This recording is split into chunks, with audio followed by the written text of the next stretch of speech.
Hey guys, happy Friday! So we're doing a Carline conversation today, and it's called "What's Love Got to Do with It?"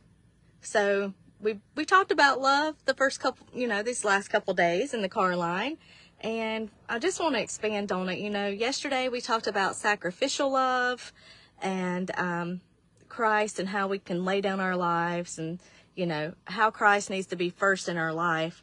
But there's also some other definitions of love, and I want to go over that. I'm going to name the scripture, then we're going to talk about it a little bit. It's 1 Corinthians chapter 13, verses 4 through 8. It says, "Love is patient and kind. Love is not jealous or boastful or proud or rude. It does not demand its own way.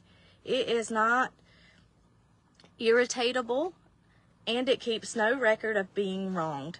It does not rejoice about injustice, but rejoices whenever the truth wins out.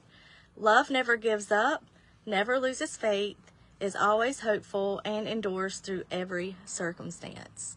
So this is the definition of love as well, as far as like our relationships and things like that.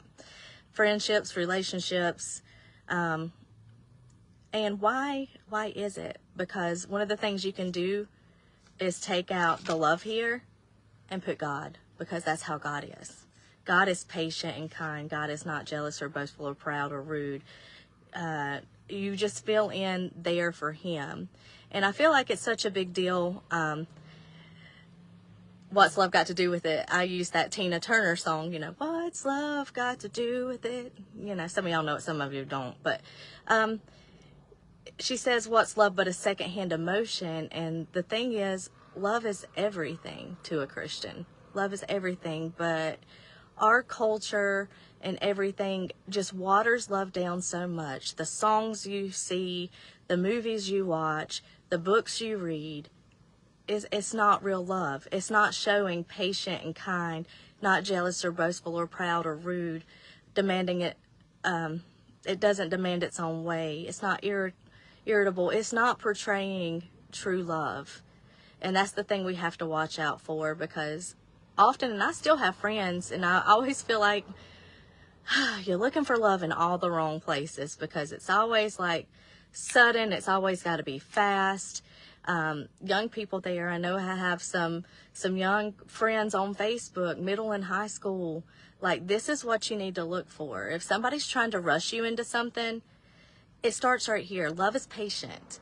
So if somebody's trying to rush you into something, you need to let it go. And young people, I know in the Old Testament it says, daughters of Jerusalem, don't stir up love before it's time, because when you're in middle school, when you're in high school, you still are growing, and you really won't find yourself, like I've said before in these little conversations, until you find Christ.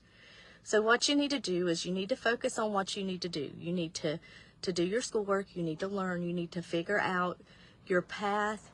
When you come through Jesus, you're going to find yourself, who he knitted you to be. And then when you get all that and you're done with your schooling, that is the ideal time to really look for that. And then you're going to love yourself so much through the love of Christ, and you're not going to settle for anything less than what it says right here, what Apostle Paul tells us here.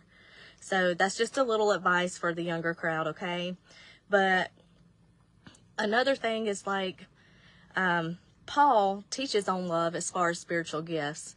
So if you've never read 1 Corinthians in context, you should really read the chapters 12 through 14, because it tells you about love, and it also tells you about spiritual gifts.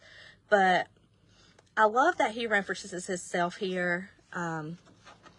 He says in chapter 13, but he also says it as far as like us followers and spiritual gifts. But I love what he says, and you can find what he says, what I'm saying here, in chapter 13, verses 2. Quote, if I have prophetic powers and understand all mysteries and all knowledge, and if I have all faith so as to move mountains, but I have not love, I'm nothing. I'm nothing. So love is not a secondhand emotion. It is everything. And sometimes you'll see, the pride, like love is pride and things. He just says, you know, love is patient, love is kind, it's not boastful or proud or rude. So don't be conformed by the love of this world, but the thing is, be transformed through the love of God, you know? So I just want to encourage you, and I hope you guys have a great weekend. Also, let me know if you like these conversations and you watch them, if you prefer the @followers like me to mention you in the comments, or do you like the live better? And also, if you have any ideas about any kind of Carline conversations, or if you have questions about anything or your struggles, you don't have to say it here. You can private message me. It will stay anonymous. But, you know, sometimes there's things that we need to talk about, but we just kind of don't know where to look or where to find it. And if I can help in any way, I'd love to. So, y'all have a great weekend.